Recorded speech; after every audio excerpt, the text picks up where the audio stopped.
des Affaires étrangères de la Russie, du ministre des Affaires étrangères du Mali, le président de la Confédération des États du Sahel, vous aurez la possibilité de poser vos questions.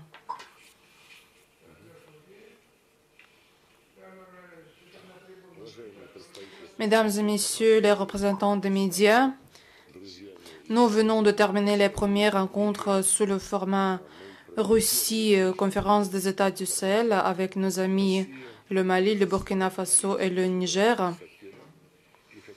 Je voudrais saluer encore une fois cordialement à Moscou mes collègues qui représentent cette association jeune, mais qui développe d'une manière dynamique. Cette association a été créée il y a un an. Nous considérons la création de la Confédération en tant que la volonté de 3 pays de la région du Sahel de bâtir la nouvelle architecture de la sécurité régionale et en général mener la politique extérieure indépendante sur la base de leur propre potentiel et les intérêts nationaux. L'Alliance des États du Sahel est un témoignage du deuxième réveil de l'Afrique.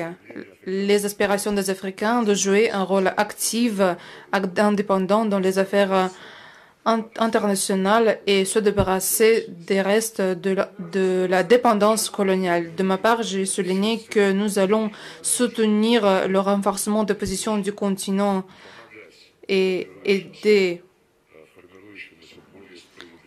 dans le monde multipolaire qui est en train d'être formé, ou pour le continent africain et les structures d'intégration en Afrique, il faut assurer une place digne.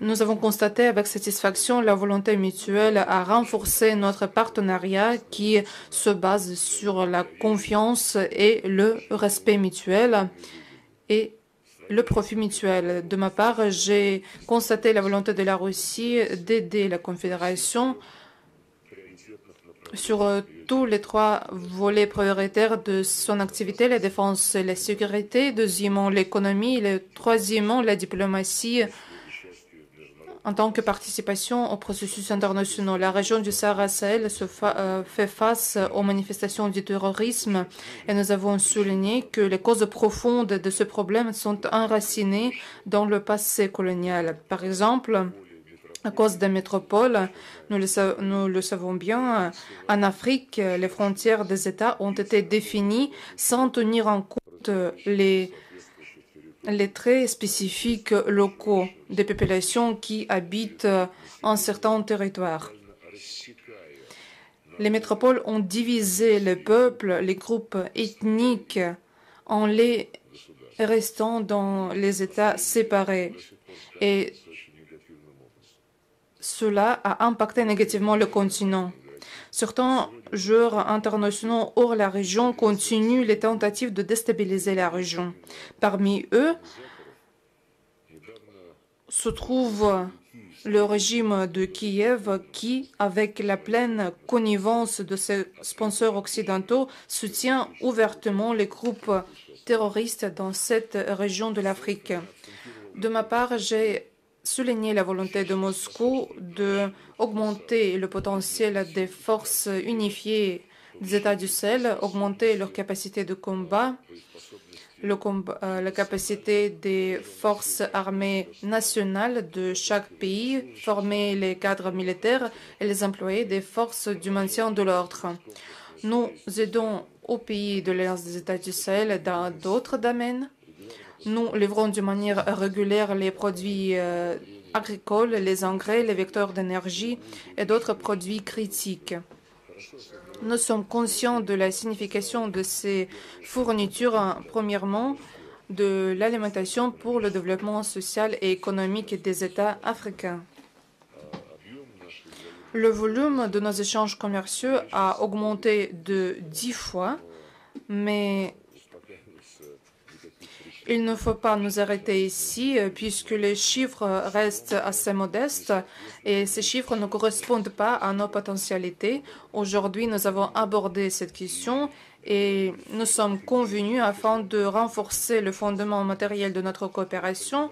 de prendre des mesures supplémentaires, des mesures concrètes qui sont en train d'être formulées pour mettre en œuvre des projets économiques prometteurs au niveau de relations bilatérales entre la Russie avec chaque pays et dans le contexte des relations entre la Russie et l'Alliance des États du Sahel, compte tenu la formation de cette nouvelle association.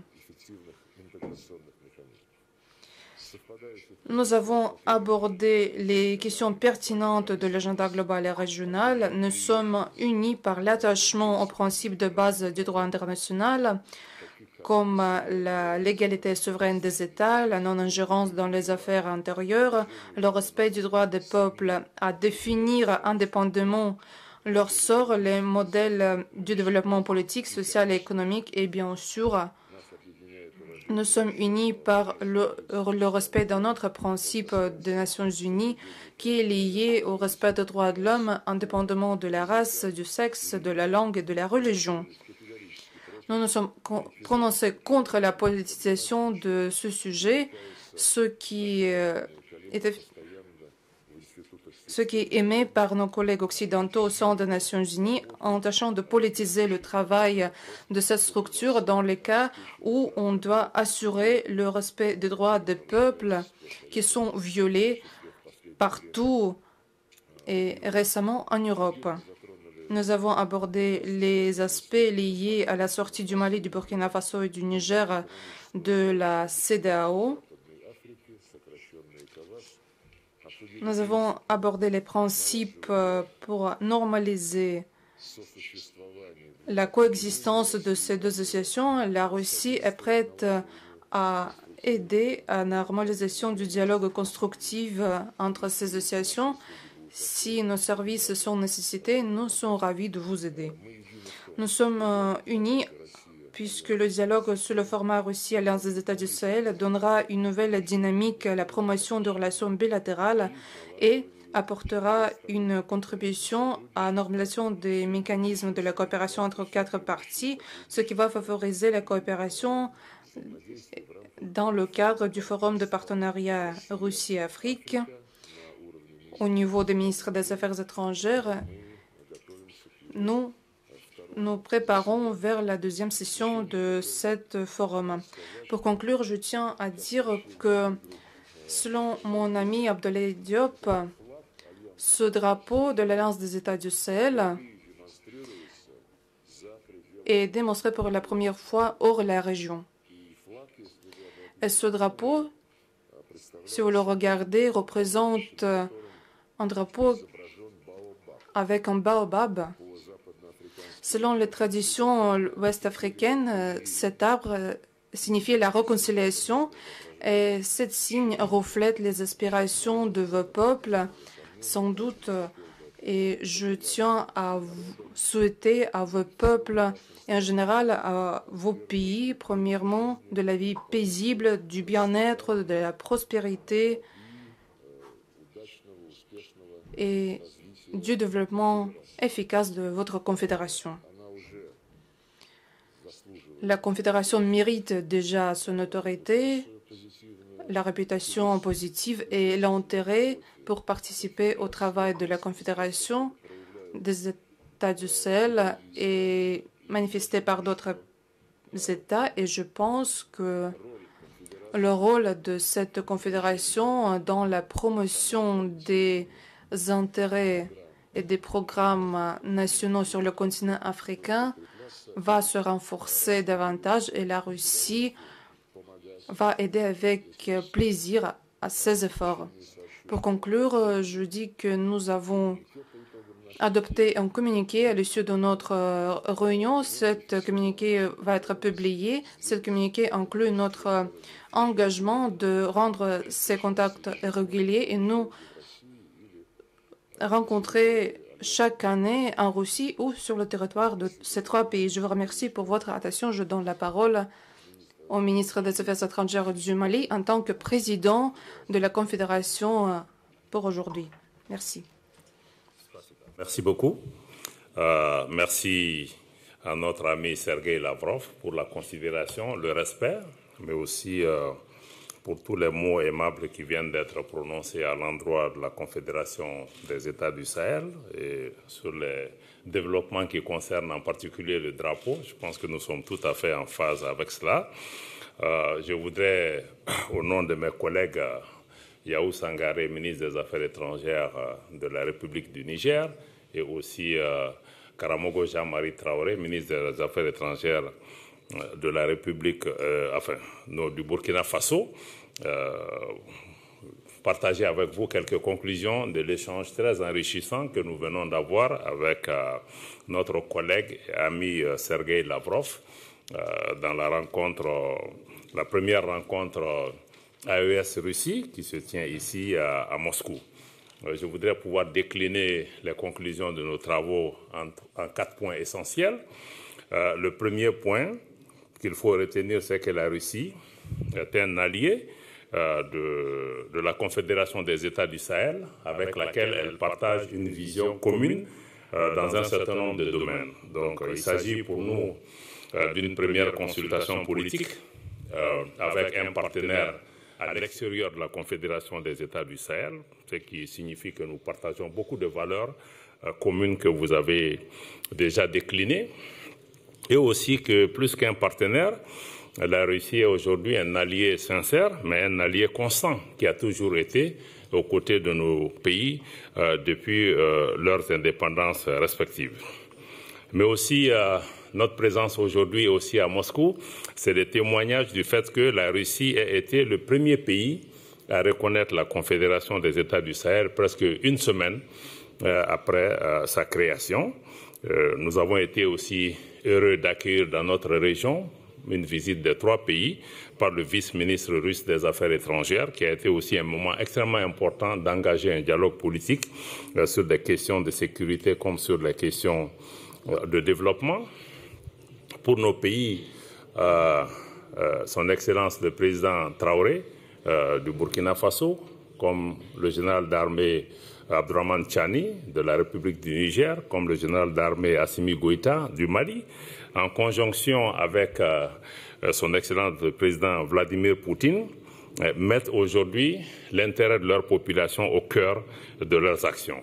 Et dans ce cadre, nous avons une convergence de vues, comme le ministre Lavrov l'a indiqué, sur toutes les grandes questions de sécurité, de paix et les questions politiques internationales, mais aussi nous avons une lecture commune de la lutte contre le terrorisme, l'insécurité dans notre espace, terrorisme qui est d'ailleurs soutenu par des sponsors étatiques étrangers, y compris des acteurs régionaux, des acteurs de notre espace qui continuent à servir de base arrière et à soutenir le terrorisme, ce qu'il faut combattre, y compris l'Ukraine, qui est à vos portes ici, que nous considérons comme un État terroriste tout simplement. Pour nous, avec la Russie, naturellement, nous mettons au cœur de notre action le respect de la souveraineté de nos pays, le respect de nos choix stratégiques, mais aussi la préservation des intérêts vitaux de nos populations. Nous travaillons avec la Russie dans le cadre du groupe des Amis de la Charte, parce que pour nous, c'est important que l'action internationale, que les relations internationales ne soient pas bâties sur la force, mais sur le respect de la Charte des Nations Unies, mais pas dans le cadre d'une lecture étriquée que certains font de la Charte. L'AES et la Russie aussi s'opposent aux mesures de sanctions, à la politique des sanctions, en particulier les mesures unilatérales coercitives qui sont prises par certains États pour nous obliger à changer nos orientations et nos choix politiques. Nous nous y opposons. Nous nous opposons également avec la Russie à l'ingérence dans les affaires intérieures des pays. Et par-dessus tout, vu notre expérience, nous travaillons avec la Russie pour nous opposer à toutes les politiques néocoloniales, les politiques d'assujettissement et de domination, de contrôle de nos pays par d'anciennes puissances coloniales qui veulent maintenir leur emprise sur nos pays et nous empêcher de faire des choix politiques ou économiques au bénéfice de nos populations. Ça, c'est du point de vue du partage de la vision commune des valeurs et des principes. Le deuxième point de conclusion, c'est que nous avons échangé avec nos partenaires russes sur les avancées de la construction confédérale. de la mise en place de l'Alliance des États du Sahel et des progrès considérables ont été menés en 8 mois de mise en place de cette confédération qui est bâtie sur 3 piliers, la défense et la sécurité, le pilier diplomatie et le pilier développement.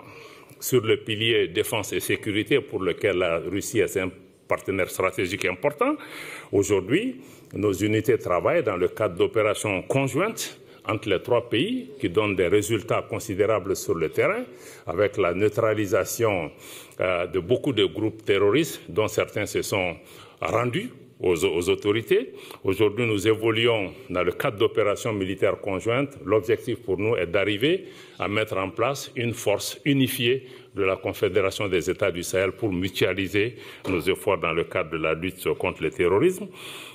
Aujourd'hui, il y a un moment, nos pays ne contrôlaient pas tout leur espace territorial. Aujourd'hui, il y a des progrès considérables qui ont été faits et sur le plan militaire, la prise de Kidal, il y a 2 ans, dans le nord du Mali, a été une étape importante pour nous permettre de reprendre le contrôle de nos territoires et d'assurer la sécurité. Et sur le plan diplomatie, nos 3 pays travaillent ensemble dans le cadre de la Confédération des États du Sahel pour parler d'une seule voix. Moscou aujourd'hui nous en donne également l'opportunité. Nous souhaitons travailler pour accroître la reconnaissance de la Confédération des États du Sahel, tant au niveau bilatéral qu'au niveau multilatéral. Beaucoup de pays s'ouvrent progressivement à cette possibilité. Et nous nous coordonnons au plan international sur beaucoup de questions, y compris la question des droits de l'homme et beaucoup de questions politiques. Sur le plan du développement, nous travaillons à renforcer une intégration des peuples d'abord, entre nos populations, mais asseoir la libre circulation. Nous avons mis en circulation récemment un passeport AES pour nos 3 pays. Ensuite, une décision est prise pour la mise en circulation des cartes d'identité biométriques et aussi avoir un espace de visa qui sera aménagé, un visa commun à nos 3 pays.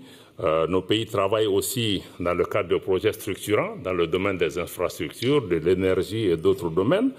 Nous travaillons à mettre en place dans les mois qui viennent une banque d'investissement parce qu'il faut dégager des ressources nécessaires pour pouvoir nous-mêmes financer le développement de nos pays.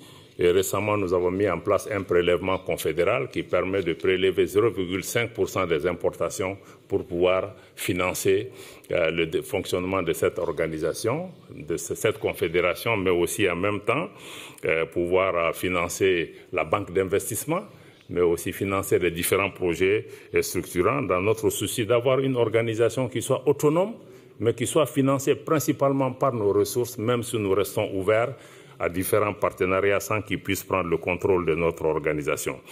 La Confédération, en termes d'avancée aussi, a mis en avant le renforcement de son identité visuelle. Je me réjouis du fait qu'aujourd'hui, nous ayons pour la première fois, comme le ministre Lavrov l'a indiqué, que le drapeau de l'AES soit monté en dehors de l'espace AES pour la première fois. C'est aujourd'hui ici, au niveau de la Confédération de Russie. Donc nous les remercions pour cela. Je crois que c'est un pas important. Nous avons aussi développé un logo qui est au centre de ce drapeau. Et aussi nous travaillons à mettre en place une télévision et une radio de l'AES parce que nous sommes aussi dans un monde de guerre informationnelle où il est important que nous puissions avoir des modèles alternatifs pour pouvoir donner nous-mêmes l'information. Nous sommes disponibles pour travailler avec les partenaires russes aussi qui ont la même préoccupation. Désormais, l'AES est une réalité géostratégique qui a certainement bouleversé les équilibres pour des partenaires qui étaient dans des schémas de domination ou de néocolonisation.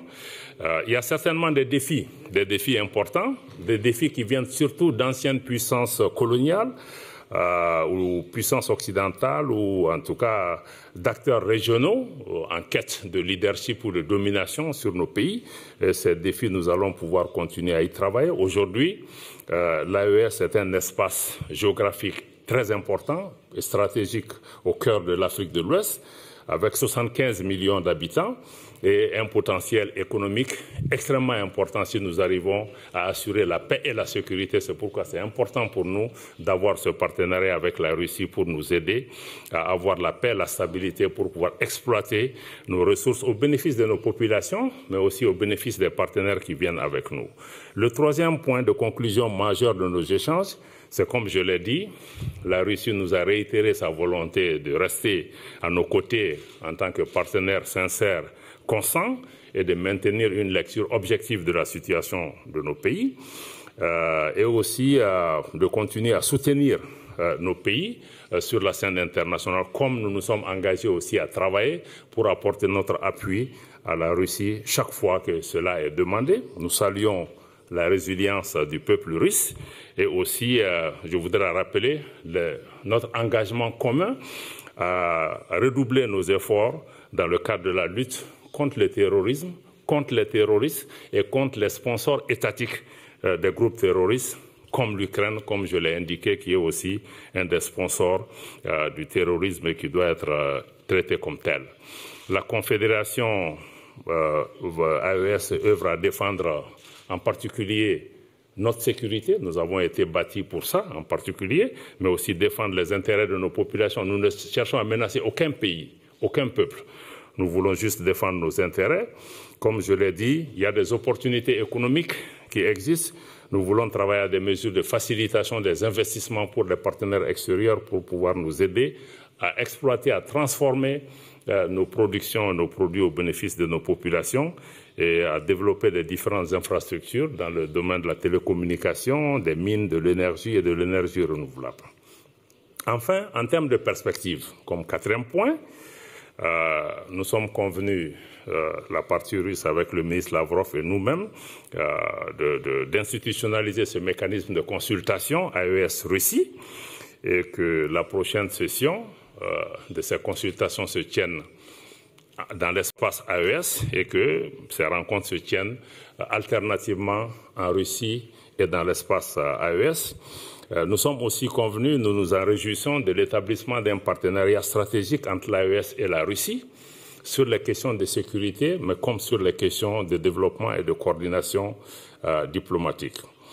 Nos pays expriment leur intérêt de voir la Confédération des États du Sahel avoir des ponts avec les BRICS pour deux raisons essentielles. La Russie étant un membre des BRICS, les BRICS aident à évoluer aujourd'hui vers un monde multipolaire qui respecte la souveraineté des États. Nous pensons que c'est quelque chose qui est important. Et nous comptons aussi sur nos amis russes et d'autres amis qui font partie des BRICS pour pouvoir nous accompagner dans ce domaine. Et le deuxième aussi intérêt pour les BRICS, c'est qu'ils offrent aussi un modèle de financement alternatif, comme la Banque des BRICS qui peut aussi aider dans l'évolution économique et le modèle économique que nous avons mis en place.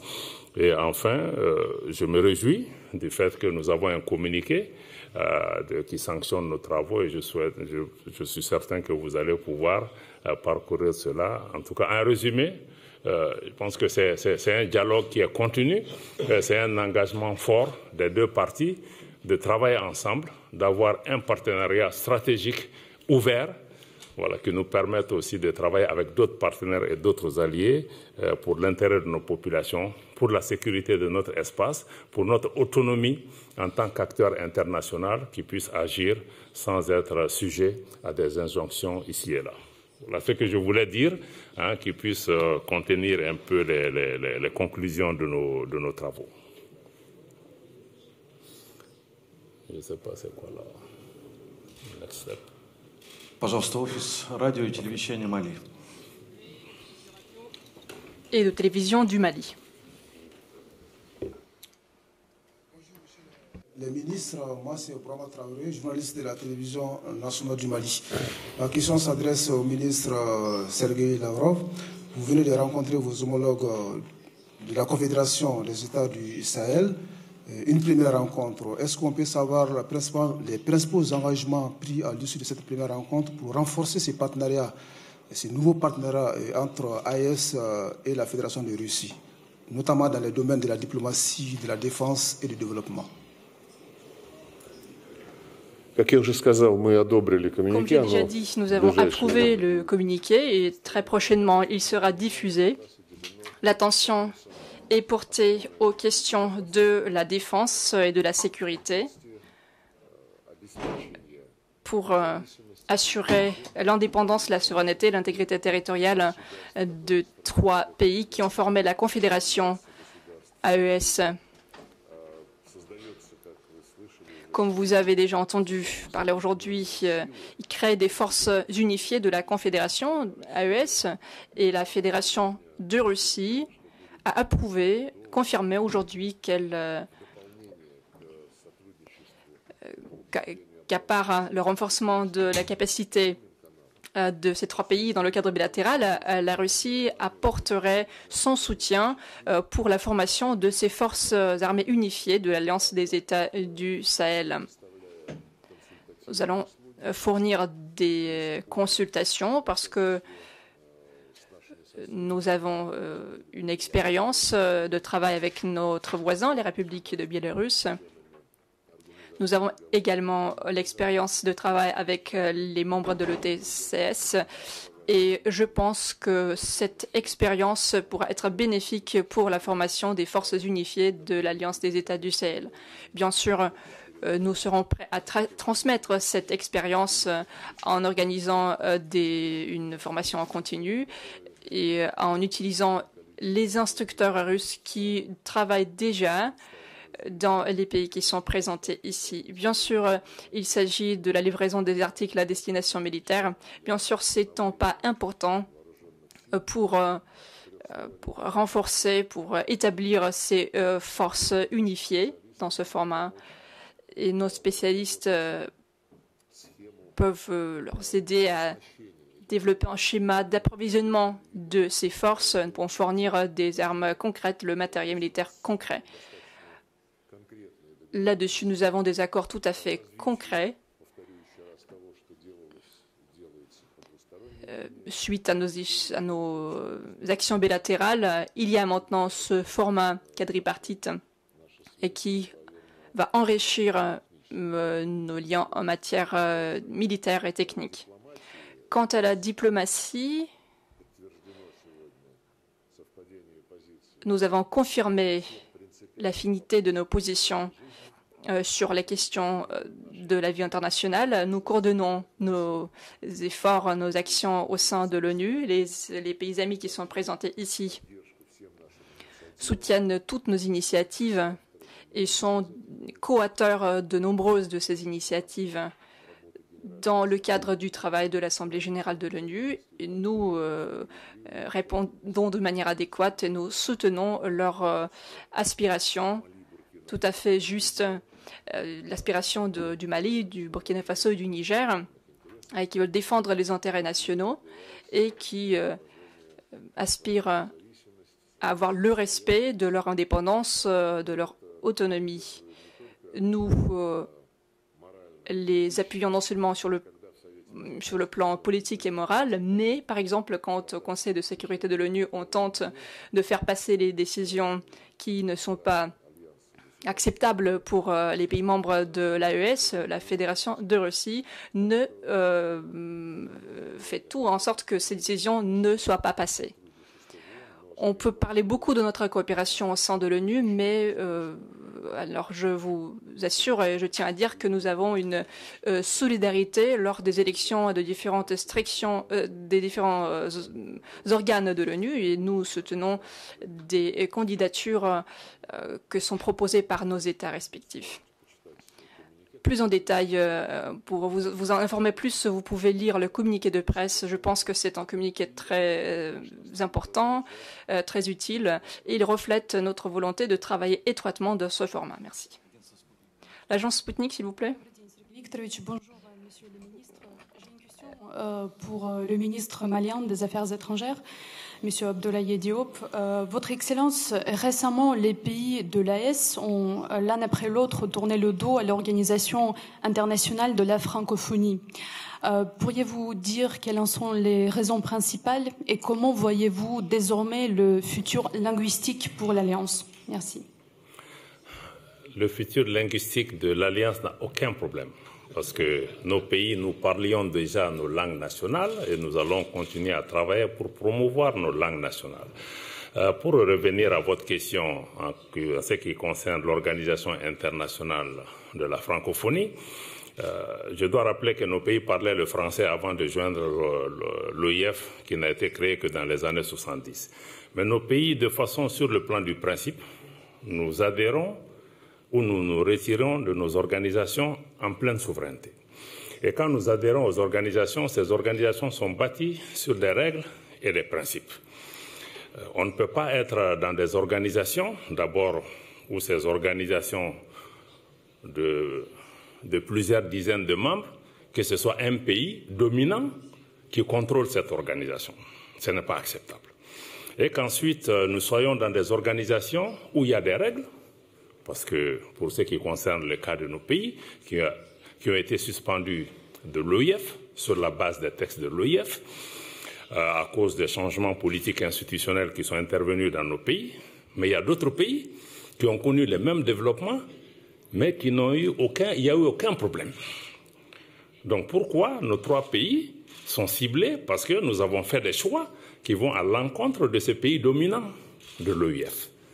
Et ceci n'est pas acceptable parce que nous sommes membres, nous payons nos contributions et nous ne pouvons pas être membres d'une organisation qui fonctionne avec à géométrie variable. Et ça ne peut pas être un cas et nous avons décidé de nous... Et puis nous ne sommes pas là pour promouvoir un pays en particulier. Donc c'est pour ces raisons que nous avons estimé que notre qualité de membre, parce que l'OIF a été créé au Niger, l'ancien président du Niger a joué un rôle fondamental pour sa création. Mais nous sommes arrivés à un moment où beaucoup d'organisations sont aujourd'hui instrumentalisées, contrôlées pour des agendas politiques de certains pays en particulier, pour essayer de sanctionner d'autres pays sur la base de considérations particulières à certains pays et non sur la base des textes. Donc, en toute souveraineté, nous nous retirons de ces organisations parce qu'elles ne travaillent plus dans le sens de l'intérêt que nous voulons. Maintenant, comme je l'ai dit, nous parlions le français avant d'intégrer l'OIF. Nous allons certainement continuer à parler le français. Mais ce que nous souhaitons par-dessus tout, c'est de pouvoir valoriser aussi nos langues nationales. Il y a des langues dans l'espace AES, comme le Djerma, le Hausa, qui est parlé entre le Mali, le Burkina et le Niger. Il y a le Bambara ou même le Moré, qui sont parlés par des populations à la fois au Burkina et chez nous. Donc c'est une opportunité aussi de pouvoir renforcer nos langues nationales et pouvoir renforcer notre autonomie. Voilà, ce sont ces raisons qui nous ont conduits à nous retirer de cette organisation. Et nous le ferons pour toute organisation qui sort de son mandat et qui se met à jouer la politique pour un ou deux pays.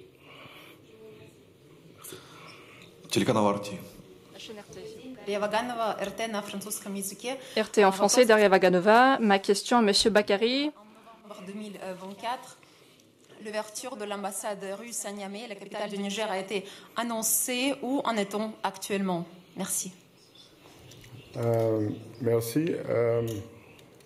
Effectivement, dans les années 70, nous avons été amenés à fermer notre ambassade à Moscou. À la fin, on s'est rendu compte que c'était une erreur, qu'on ne peut pas ignorer un pays, ne pas être présent dans un pays comme la Russie. Notre carte diplomatique, elle est essentiellement fondée sur des principes.